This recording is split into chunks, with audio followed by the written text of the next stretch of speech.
What would this show be? If we did not start with as the Pac-12 turns. Amazing today that everybody has been talking about Utah. And a lot of people ask us about, hey, well, is Utah going back to the SWAC?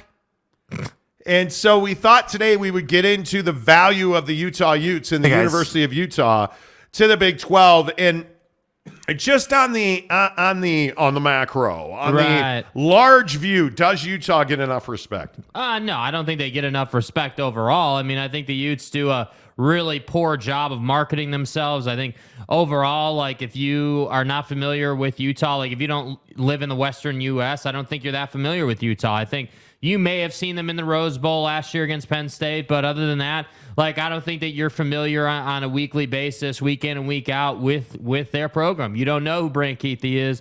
You don't know who Cam Rising is, or you know who Jaden Daniels was, or whatever, right? Like, you don't know who these guys are, and I think that's kind of the unfortunate part for Utah, because I think, you know, if they were to go to the Big 12, let's say, I mean, they're right up at the top of the list for programs that could win the Big 12 right out the gate. And I think that that's the problem, is that whether it's the Pac-12 or it's Utah, you do a really poor job of marketing your product. And then you're surprised when people don't know who you are. And that's what I struggle with, because I think Utah has a great program, a great setup, a great campus, a great, you know, everything. It's all good at Utah. They're a great educational institution. I'm not saying they're the best in the world, but clearly you can get the job done there. Like, they've got everything you need, but they don't tell their story well enough. And I think they pay the price for that regularly. Yeah, and I don't think I could have said it better. I mean, obviously NIL's been a huge issue for Utah, and I think with the Crimson Club, they have fixed that now. I mean, I think we all remember Britton Covey being the NIL master his last year at Utah. So I think they've remedied that. You know, but when I look at the grander picture, and I look at, you know, exactly what value is, what does Utah bring to the Pac-12? And I have no question that Utah's value right off the top is an institution of higher learning, 151st in the country.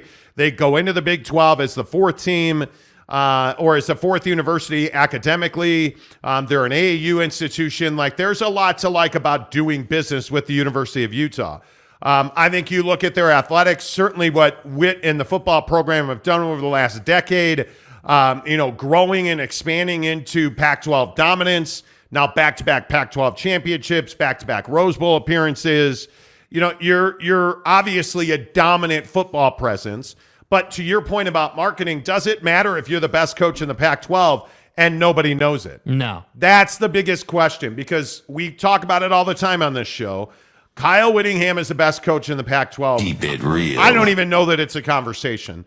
I think he is a far better recruiter than Lincoln Riley. I think he is a far better tactician, especially on defense, than Lincoln Riley. Now, are there criticisms? Yes. I wish Kyle Whittingham would find a run-and-shoot quarterback that throws it all over the place and runs even faster. Like, I wish that they would be explosive offensively. I also think that is happening incrementally. I think Cam Rising, I think Brant Keithy, I think the way you've seen the offense kind of blossom. Last year, obviously, you didn't have depth at wide receiver, but I think you've addressed some of that. You have depth at quarterback now. You have depth at running back now. Like, I think they are moving in the right direction depth-wise. And I agree. I think if you put Utah in the Big 12, I think Utah likely is in the Big 12 championship game for football this season, the first season they're in the conference. But the grander issue is basketball, of course. Utah men's basketball is not very good and has not been very good. I mean, you look at the women's program, I mean, they had an elite season at Utah. But if you look at softball and baseball, they're very good.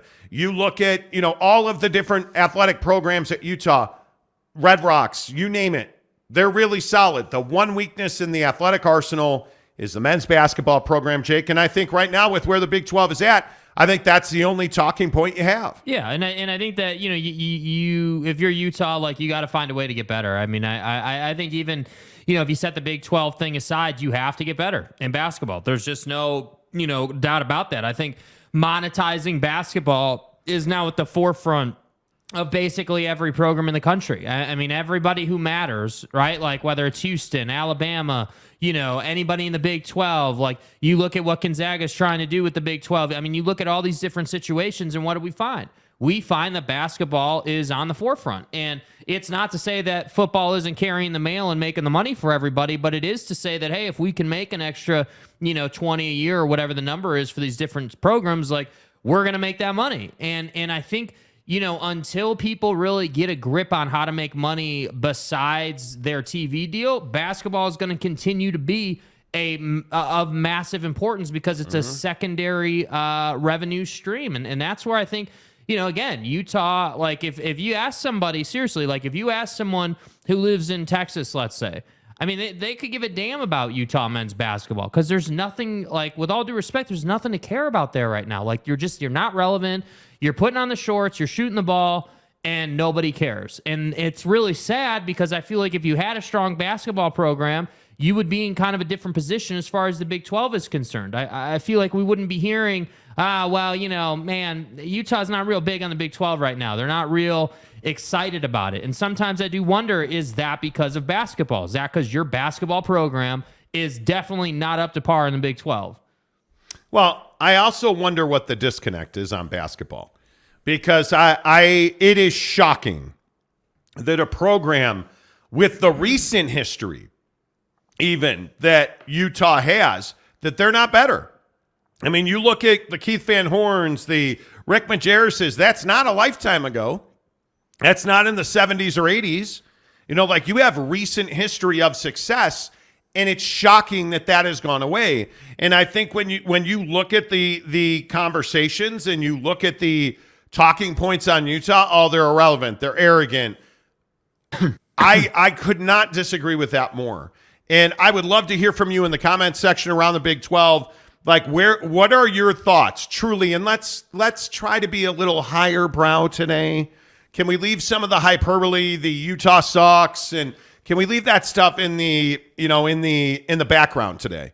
Because I think when you look at Utah, I have no doubt that they are a fit across the board, academically, athletically, culturally, geographically, what they bring with the rivalry with BYU, what they bring with a traveling fan base, like everything you want, Utah checks the box.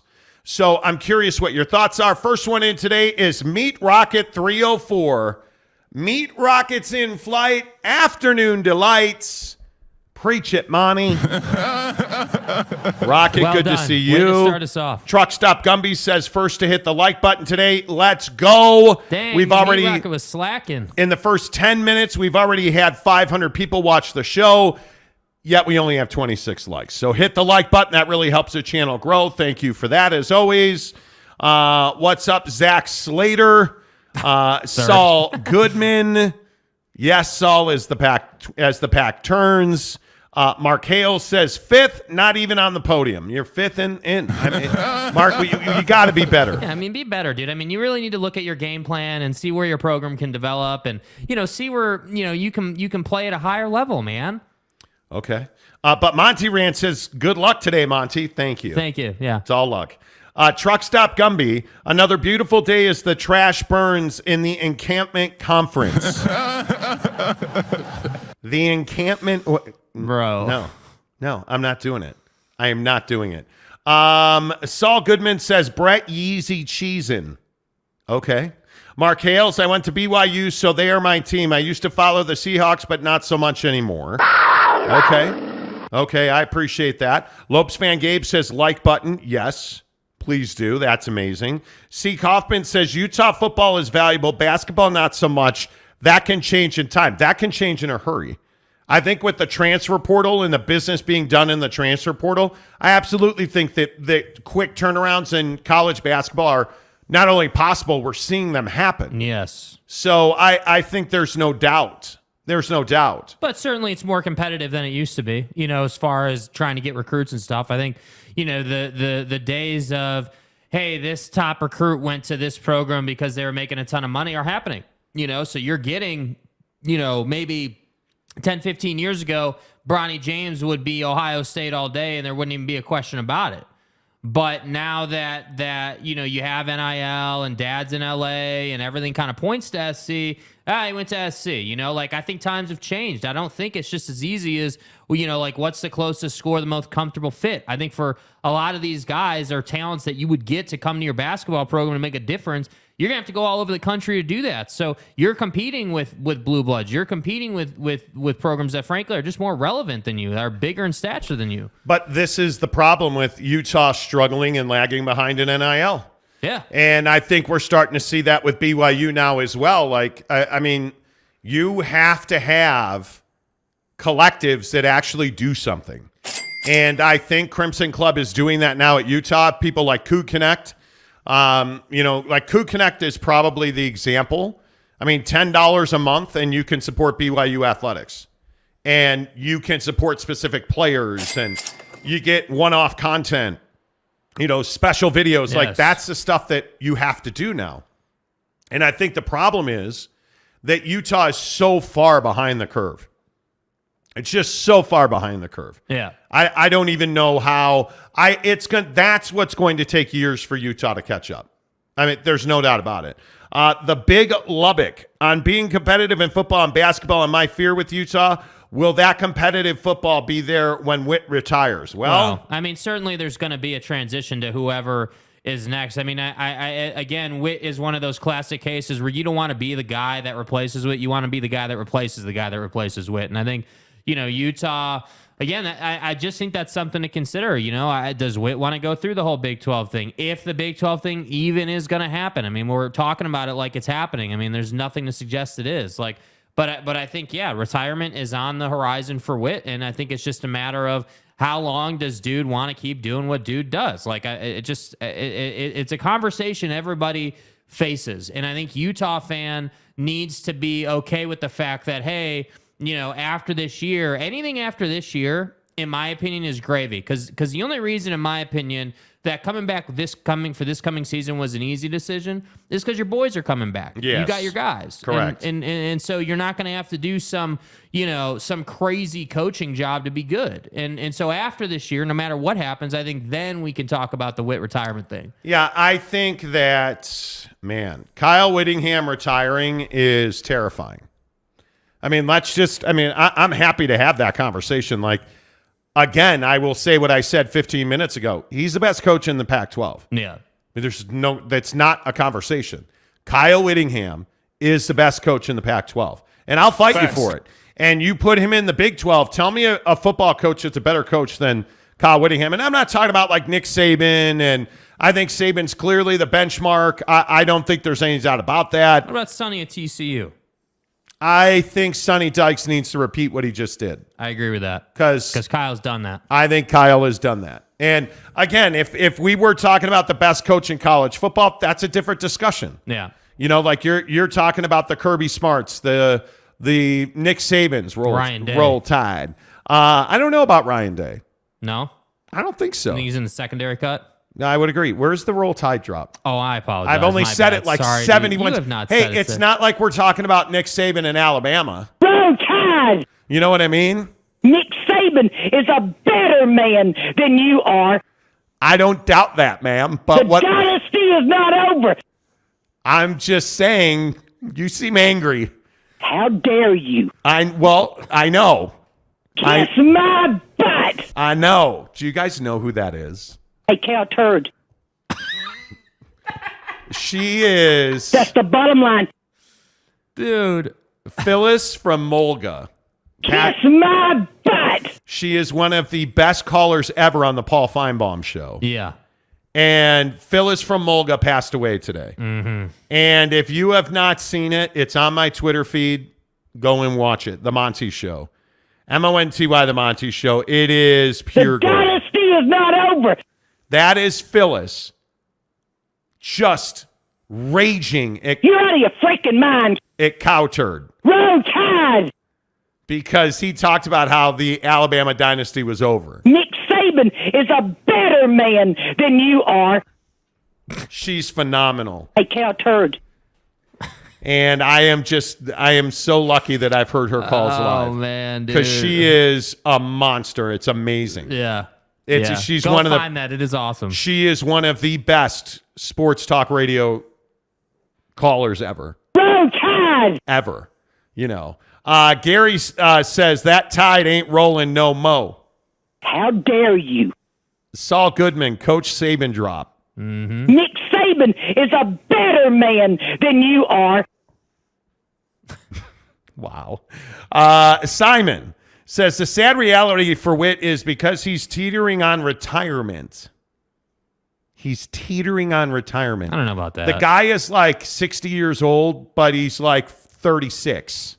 Like he's the youngest adult I think I've ever met. Other coaches use that against Utah in recruitment, just like Bill Snyder to go against the Big 12 using his age. I don't know. I think Kyle Whittingham is not that old. Yeah. Bill Snyder was quite literally a bag of bones with a diaper on. Yeah. With all due respect, Matt Hartley, Lance Leipold, greater than Saban. How dare you? Nick Saban is a better man than you are. Roll Tide! It's a bit early to be shrooming. Nick M., don't care about Utah. They aren't a make or break team for the Big 12 expansion. Maybe you can not. Make an argument either way. Damien, what's up, Damien? Good to see you. Is it realistic for the Big 12 to pick up the four corner schools along with Oregon? I don't know. I mean, realistic is the worst word in sports. Hey, be realistic, man. Well, what does that even mean? What does that mean? I mean, is it realistic that they're having an all-conference pro day? Is it realistic that they're doing Rucker Park? I mean, what is realistic? Big 12 Media Day at AT&T Stadium? Yeah, like what's realistic? I mean, it's just that's tough. But like talking about Brett Yormark going after ACC schools, like what are you talking about? Like this is what we cannot continue to do. No. Right? Like we all want to be like, okay, well, and then and after that, we'll do this, and then let's just focus on. Let's wait for the Pac-12 to be dismantled before we start dismantling every other conference. You're out of your freaking mind. Yeah, let's settle down. I'm just saying. Go Tigers. Go Tigers. But she is over. Yeah. This fine bomb show. This fine bomb show. Nick Saban is a better man than you are. Big Dog O-Town, Witt, top 10 in the country. Oh, Facts. I think you can make a case he's top 5, bro. Facts. Yeah. Like, I mean, I don't know. I'm not a Ryan Day guy the way you are. I mean, he's done a solid job, but have they really been spectacular? Well, I think he's done more than Witt's done. I mean, he's been in the college football playoff how many times? I mean. Yeah, but I think Kyle Whittingham went to the BCS. Yeah. And was the original BCS buster and then grew into the Pac-12. Yeah. He didn't get handed an Urban Meyer roster the way Ryan Day did. Yeah, that's true. I mean, Witt takes over for Herb, but I mean, when Ryan Day took over at Ohio State, he wasn't Herb anymore. He was Pervin Meyer. Yeah, I mean, Ryan Day, let's be honest. Ryan Day took over a football machine. He was Pervin Meyer. Yeah, Pervin Meyer. Buddy went back to his bar at Ohio State and, had sweetheart sit on his lap, and then things didn't go so well with the wife, and now, Pervin Meyer's still trying to do Fox. We get it. Yeah. Boom. Out of here. Renee Roca says, holy piss, when I think about Alabama, that's the voice I imagine. Roll Tide! It is the voice you imagine. Yes, it is. The dynasty is not over. No, it's not. Blue Maple. No doubt Utah brings big time, drops big time after Witt leaves and recruiting tanks. See, I think we take it too know far, about that. dude. Like, Witt is not the only guy that recruits. Like, yes, he's a huge part. He's the head coach. Obviously, he's a big part of it. But do you really think a guy that's been there for however long he's been there now really has no contingency plan for when he leaves? You really think that, you coach in the same spot for how long, and then you're just like, all right, guys, yep, see ya. And Office maybe is packed. can we wait until he and Kyle Whittingham announces he's retiring before we retire him? Yeah, like, I just don't know why You know we're what so I mean? quick Like, to do it. I think that's what we love to do. I just don't know. I just don't know why we love to do that so much. Like, we want to put dirt on guys who aren't dead. Yeah. Yeah. Well, the eye patch says, then Andy Ludwig takes over, one of the best OCs in the country. Well, I mean, I guess. It was. Utah's issues are all offensive. Yes. They are. I think you have Jim Harding, who's one of the better recruiting offensive line guys in the country. But, I mean, you have to open this offense up. You have to feature. You have Brant Keithy, who is just an unbelievable weapon. And then you go out and get Micah Pittman, who is a dynamic wide receiver. But my question is, okay, great, he's a dynamic wide receiver.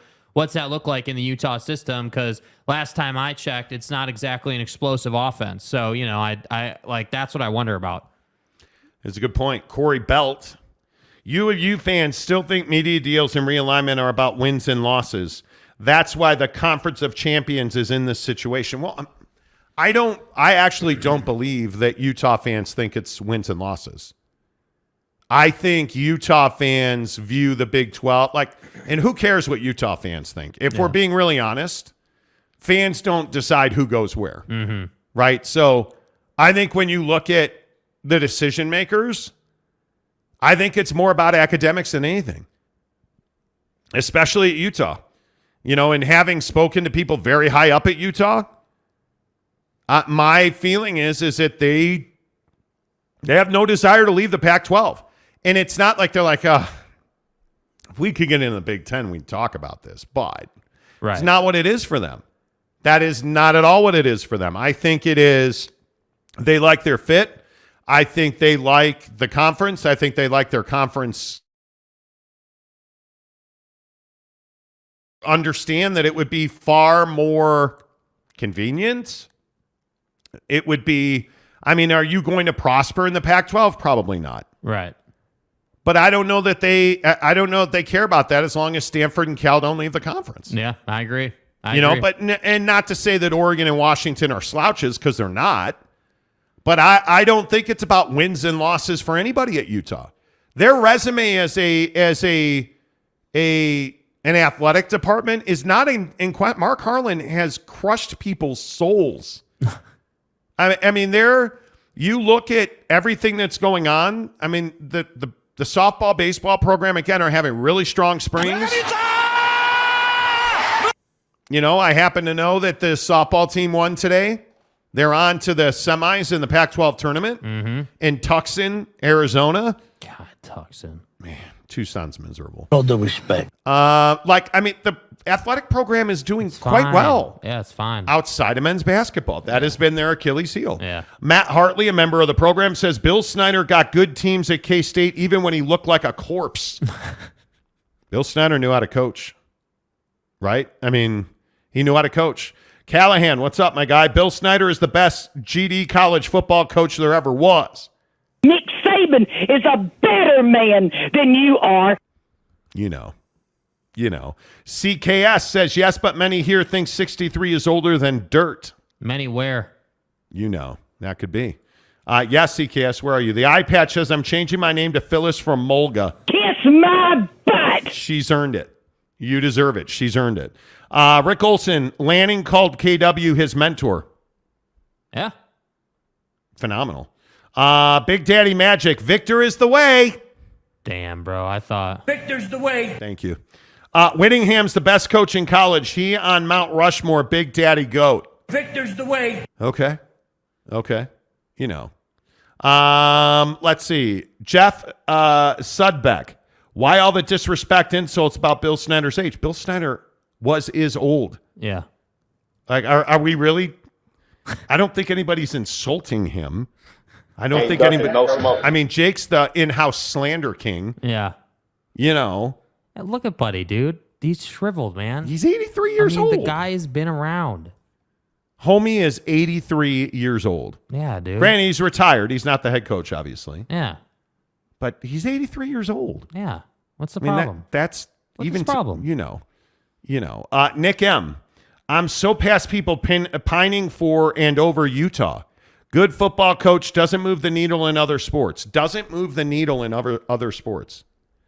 So men's basketball is what you mean. Because all the other sports, good luck against Utah.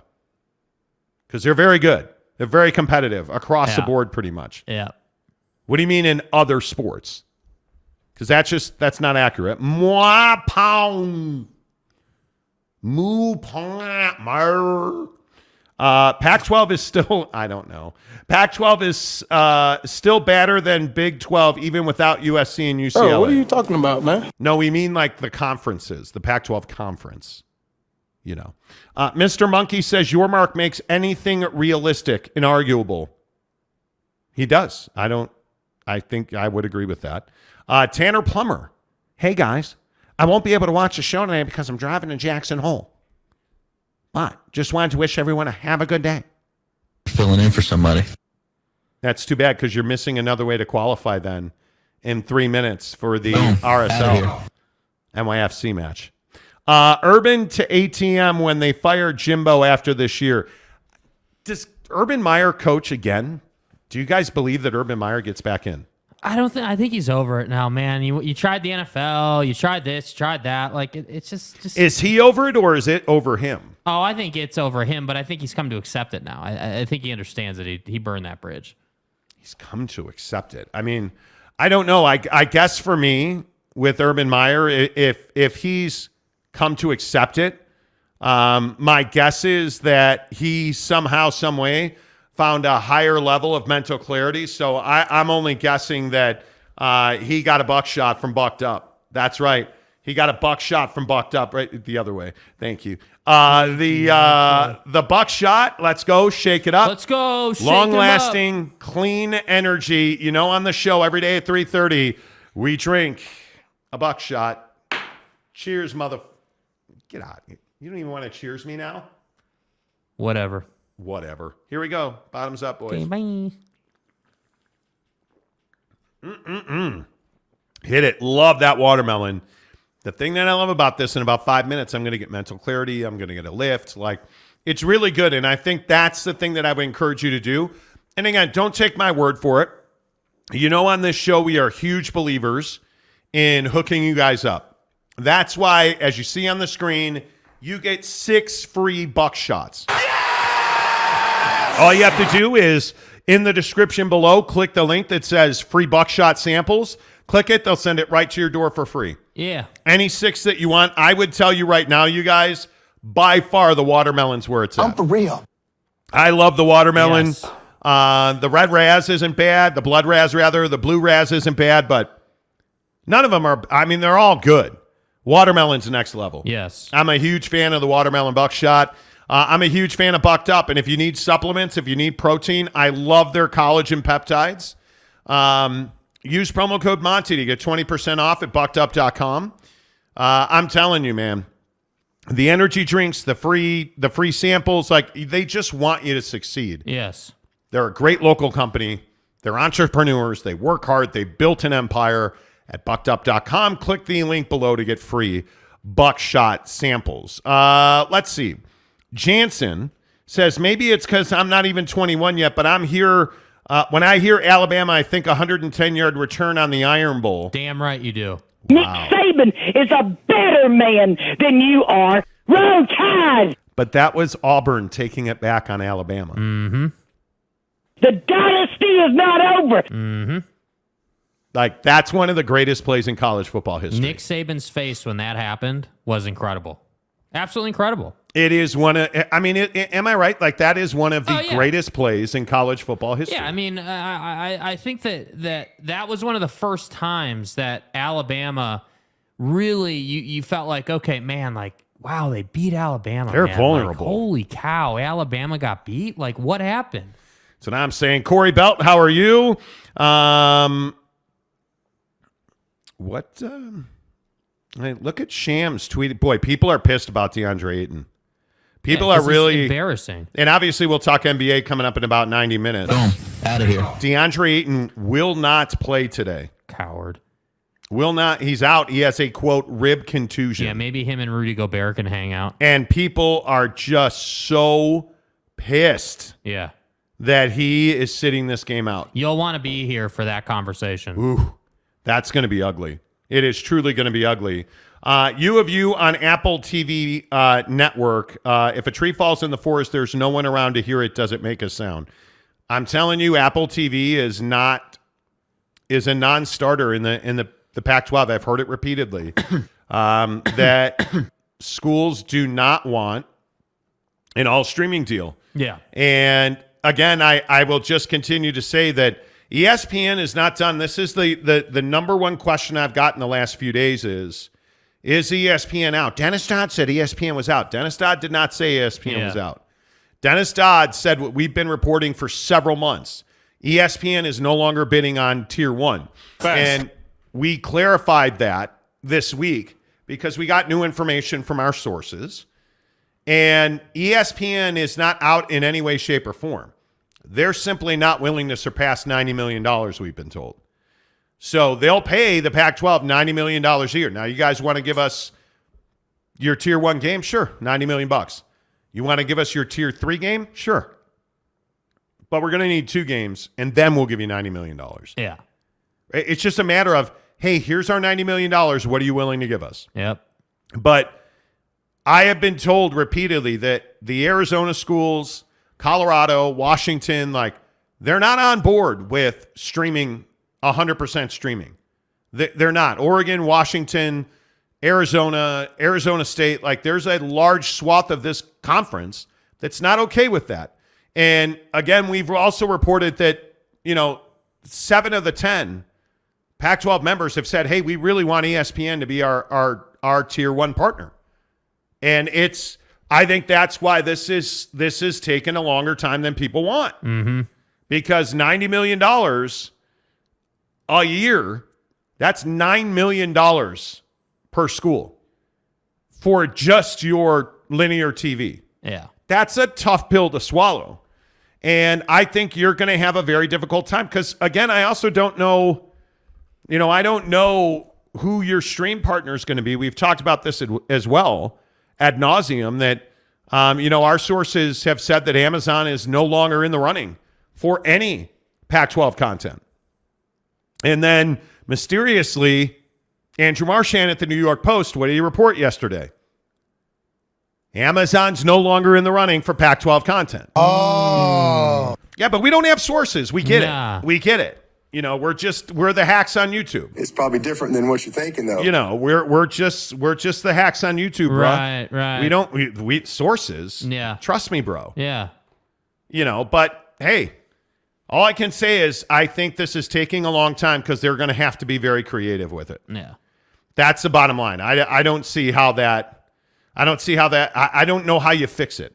San Diego State, Glenn says Ayton sucks. F him. We're better without kid hands Ayton. I agree with that, but we'll talk about that later. Renee Roca says 90 million today. What about in a month? No. 90 million. That's their number. That's ESPN's number, according to our sources. Ute season, average BYU fan living in the past, 72 to 92 was 30 years ago. Well, you also have 1984 where they won a national championship. So they may be living in the past, which is fine. But if you had a national championship in 1984, you'd be living in the past too. I think that's the reality. It would probably help your case if you could figure out how to win the Rose Bowl. Blue Maple, why is the Pac-12 okay with streaming? Well, I think they're okay with partial streaming, as they should be. Yeah. I think any deal you make today, streaming has to be a significant part of that. Yeah. Absolutely. There's no doubt. Streaming has to be a part of that. And we were talking about this before the show. Like, yeah, what are the demos on YouTube? Or like, if you look at the growth of an ESPN Plus. We talked about this yesterday. People were saying, oh my God, ESPN's going bankrupt. Look at all the cord cutters. Right. Look at all the cord cutters. Well, look at all the cord cutters because that bottom number under February 2023 is 25.3 million new subscribers. Yeah, and we were doing homework on this, and it turns out the average age of a TV consumer in today's world is 55 years old, and the average YouTube viewer is 37 years old. So you're talking about coming back down 20 years or so. 22 years, I guess that'd be, and I think that it's crazy to me because I feel like, people still haven't figured out that, hey, like YouTube is a prolific platform. And I'm not just talking about like regular YouTube, like where like you're watching us right now.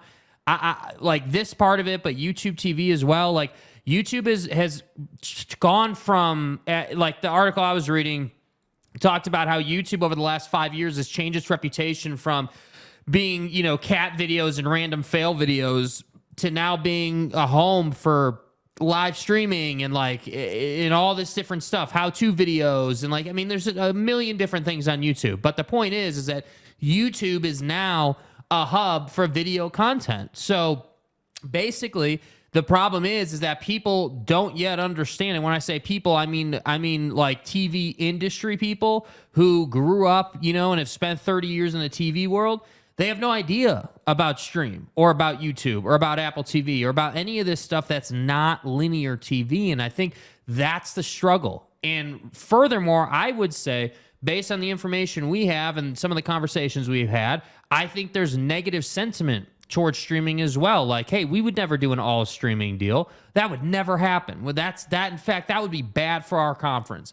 Even though the money on linear that you're being offered is not going to get the job done and would likely mean you would lose schools, you're still unwilling to do a heavy streaming deal. So to me, I just think at some point there's going to be a switch that gets flipped. I don't know when it is or when that's going to happen, but at some point, these folks that grew up in the linear world are going to come around to streaming, and streaming is going to take over. I just don't know when that happens yet. But you look at that stat that's on the screen. ESPN's making $430 million per quarter on streaming. But wait, they're laying people off. How could they be spending money? $430 million on ESPN Plus.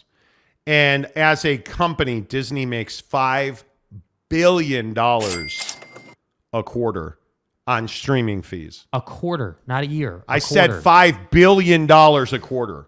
So it's that'd be insanity. $20 billion a year. It's insanity. And I know that Hulu is really struggling, but I'm telling you guys, if you don't have streaming as a significant part of your portfolio, I don't know that you can call it a portfolio. Yeah, I just don't think it is. I really do believe this streaming versus TV thing is a matter of comfort. It's just like anything else in life where you're going to go and try and put deals together on the platforms that you're comfortable with. And the problem I have is not even the idea that, hey, they're more comfortable with TV versus streaming. But the problem I have is it's like, okay, that's cool you're uncomfortable with streaming, but you at least got to open your eyes a little bit and be open-minded to the idea that streaming is here and you're missing hundreds of millions of dollars by not including a big chunk of that in your deal. And we haven't even started talking about the context of the Pac-12 situation. So whether it is the Pac-12 or whether it is, this whole going on in the streaming world about how YouTube TV is stealing ad partners away from linear platforms with the NFL Sunday Ticket that they now have acquired. And they're saying, okay, hey, by the way, big flag here. We have the 30-something that's bought a house and is in the prime earning years of their life, and you want those people. And by the way, we've got the most dominant TV package because we have the Sunday Ticket. Come and advertise with us. And what do you know? Who the hell knew? The advertisers go and advertise with them. Yeah, I just don't the hesitation to go all in on streaming. Okay, I understand that. We're in a game, you're explaining to a client this morning, we're in the game of reach. Yeah. And I think when you're the Pac-12, you need to get as much reach as you can while maximizing your revenues. So I understand why you would not want to go all in on streaming, but if you're not going to have streaming be a significant piece of your reach, I think you're losing. Mm-hmm. I think you're losing. And I think they will. Look at the way you guys all watch TV. Do you guys realize that if I said to you, what is the most common way that people watch this show? Like on what device? Well, their phone. Absolutely. Okay. What is the second most common way people watch this show? On what device? Well, probably like a computer or something, laptop, right? Tablet. No, it's a TV set. Oh. A smart TV. So think about the way that we all watch streams. I watch YouTube TV on a TV or a phone. Oh.